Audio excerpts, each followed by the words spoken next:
Everything is a learning opportunity. Everything has the potential to be a building block.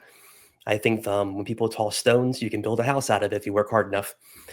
And where I'm at is my family is very strong.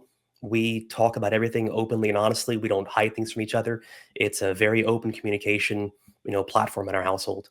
When everything went down, I came home, hugged the wife. We had a very brief conversation about what the future might look like.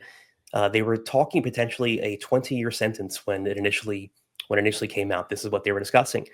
And I told her, look, I understand if you don't want to stay around because that's 20 years of your life. You're still young. I won't rob you of something that I took from you. So she told me, you're being completely stupid. That's not what a vow means. I said, I marry you forever. And I meant it. So we hugged each other. We brought the kids downstairs. We explained, hey, dad made a mistake.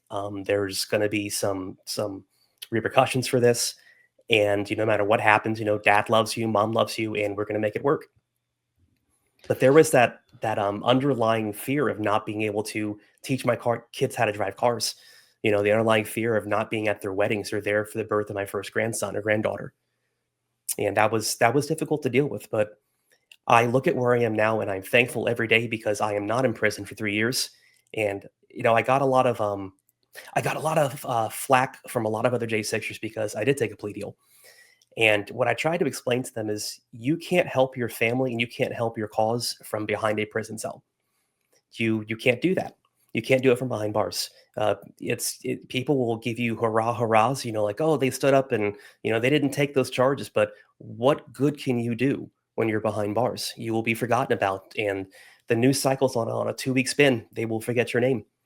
In the meantime, I've spent the past 4 years raising money for people who have, fathers and mothers who are in prison because these kids did nothing wrong, and someone should be taking care of them.